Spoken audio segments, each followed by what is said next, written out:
Pengaruh kalor terhadap suhu zat. Tadi kita sudah membahas mengenai air yang dimasak di atas kompor. Setelah beberapa lama, air menjadi hangat lalu panas dan kemudian mendidih. Sewaktu air dimasak, air menerima kalor dari api sehingga suhu air naik dan pada suhu tertentu air mendidih. Artinya, semakin lama air itu dipanaskan, suhunya akan semakin besar.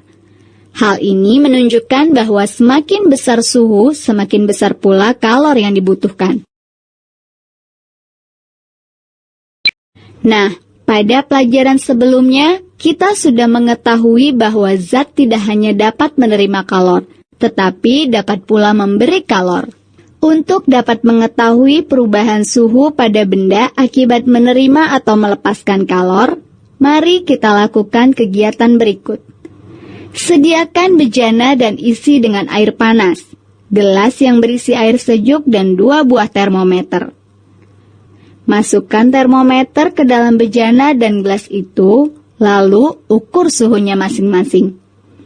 Kemudian, masukkan gelas yang berisi air sejuk ke dalam bejana yang berisi air panas dan biarkan selama 5 menit. Apa yang terjadi? Ternyata, setelah gelas yang berisi air sejuk dimasukkan ke dalam bejana yang berisi air panas, suhu air dalam gelas menjadi naik, sedangkan suhu air dalam bejana turun. Ini disebabkan karena air panas dalam bejana melepaskan kalor, sedangkan air sejuk dalam gelas menerima kalor. Besarnya kalor yang dibutuhkan untuk menaikkan kalor suatu benda tergantung terhadap massa zat, jenis zat, dan kenaikan suhu dari zat itu. Untuk mengetahui hubungan antara kalor dengan perubahan suhu, massa, dan jenis zat, kamu perlu menyiapkan alat dan bahan yang sama, yaitu yang pertama, 2 buah bejana atau glass beaker, 2 buah termometer, 3. 2 buah pembakar spiritus, 4. 2 buah penyangga kaki 3, 5. 2 buah penjepit termometer, 6. Stopwatch, 7. Air secukupnya, dan 8. Minyak goreng.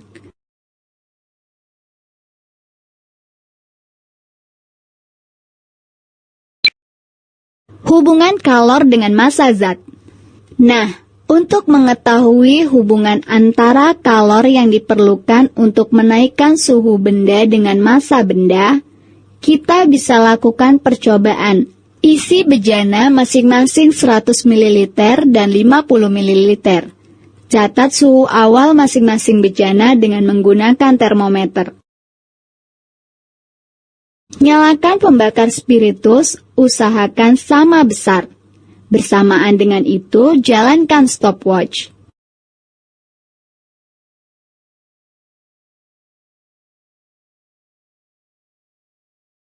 Catat berapa lama waktu yang diperlukan untuk menaikkan suhu air 50 derajat Celcius. Dapatkah kamu menyimpulkan hubungan antara kalor dengan massa zat itu? Ternyata, untuk menaikkan suhu yang sama dengan jumlah zat yang berbeda, diperlukan jumlah kalor yang berbeda pula. Semakin banyak massa suatu benda, maka akan semakin besar kalor yang diperlukan untuk menaikkan suhunya. Artinya, kalor yang diperlukan untuk menaikkan suhu suatu zat sebanding dengan massa zat itu. Hubungan kalor dengan jenis zat. Nah, kalau begitu, apakah kalor yang diperlukan untuk menaikkan suhu 1 derajat Celcius untuk 1 kg air sama dengan untuk 1 kg alkohol? Untuk mengetahui hubungan antara kalor yang diperlukan dalam menaikkan suhu benda dengan jenis benda itu, kamu bisa melakukan percobaan yang sama dengan percobaan pertama. Hanya saja, bahan yang diperlukan untuk bejana pertama air 50 ml, dan bejana kedua, minyak goreng 50 ml.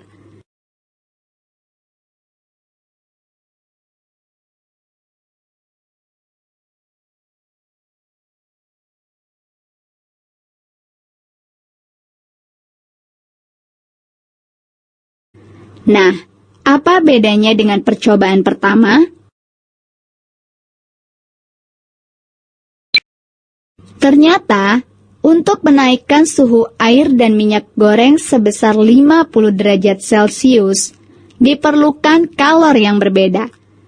Kalor yang diperlukan air lebih banyak dibandingkan dengan kalor yang diperlukan minyak goreng. Artinya, kalor yang diperlukan zat untuk menaikkan suhu bergantung pada jenis zatnya, atau kalor yang diberikan sebanding dengan kalor jenis zat. Secara matematisnya ditulis dengan Q sebanding dengan C.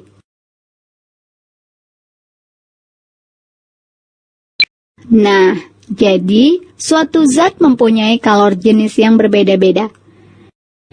Kalor jenis suatu zat adalah banyaknya kalor yang dibutuhkan untuk setiap kilogram zat untuk menaikkan 1 derajat Celcius. Kalor jenis diberi lambang C dan alat untuk mengukur kalor jenis suatu zat disebut dengan kalorimeter. Berikut adalah tabel kalor jenis beberapa zat. Zat, kalor jenis dalam Joule per kilogram derajat Celcius. Zat air, 4.200 Joule per kilogram derajat Celcius.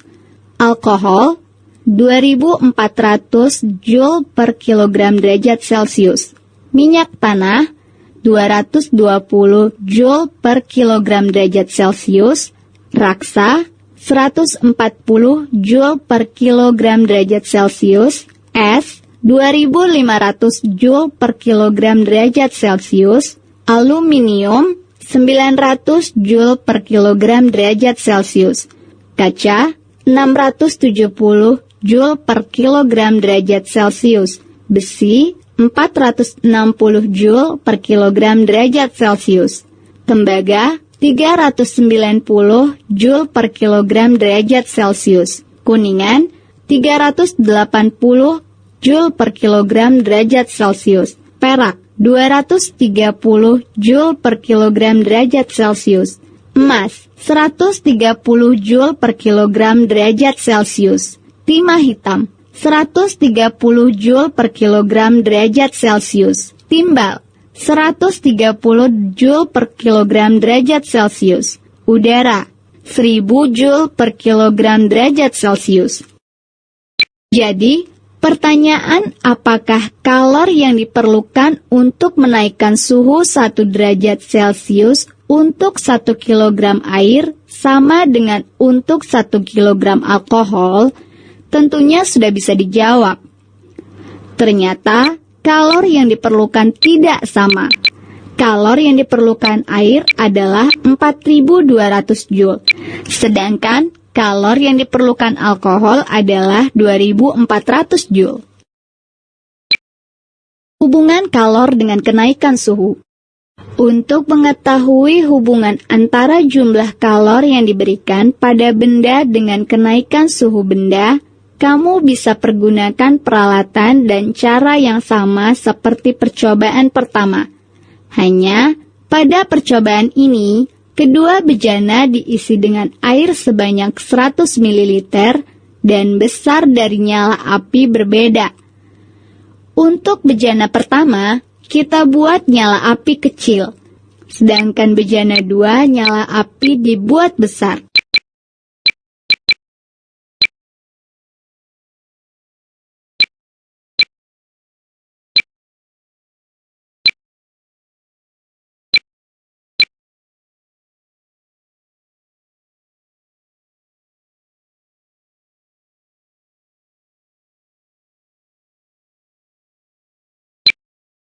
Nah, apa kesimpulan kamu dari percobaan ini?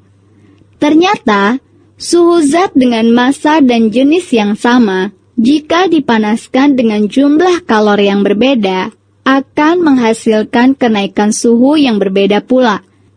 Kamu juga bisa lihat bahwa semakin besar kalori yang diberikan pada suatu benda, kenaikan suhunya juga semakin besar.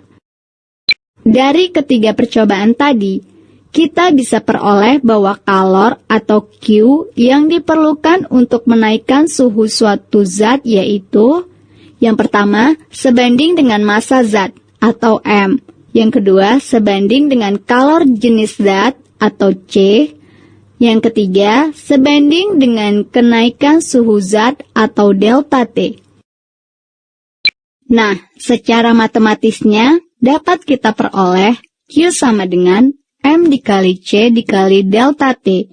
Q sama dengan C dikali delta T dengan C sama dengan M dikali C, di mana Q adalah kalor yang diperlukan, satuannya joule. M adalah massa zat, satuannya kilogram. C adalah kalor jenis zat, satuannya joule per kilogram derajat Celcius atau joule per kilogram Kelvin. Delta T adalah kenaikan suhu, satuannya derajat Celcius atau Kelvin. C adalah kapasitas kalor, satuannya joule per derajat Celcius atau joule per Kelvin. Tetapi, pada permasalahan lain, mungkin kamu akan menemukan satuan yang seharusnya joule menjadi kalori atau kilokalori.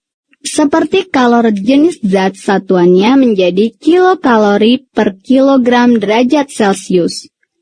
Nah, untuk menjawab hal seperti ini, ingat selalu hubungan antara joule dengan kalori atau kilokalori yang sudah kita bahas di awal pelajaran. Untuk lebih memahami persamaan ini, kamu perhatikan contoh soal ini. Ini merupakan suatu besi dengan massa 2 kg, dipanaskan dari suhu 15 derajat Celcius menjadi 31 derajat Celcius.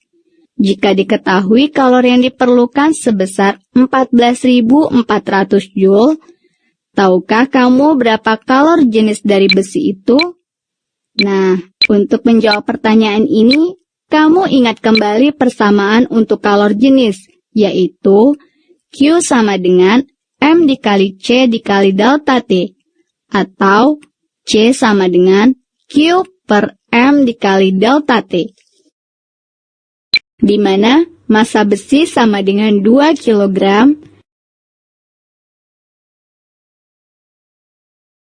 energi kalori yang diperlukan atau Q sama dengan 14.400 Joule, dan kenaikan suhu delta T sama dengan suhu akhir dikurang suhu awal.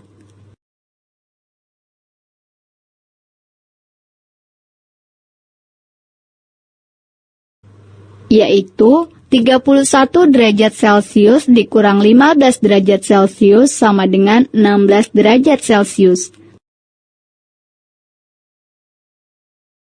Sehingga kalor jenis zat sama dengan 14.400 Joule dibagi 2 kg dikali 16 derajat Celcius.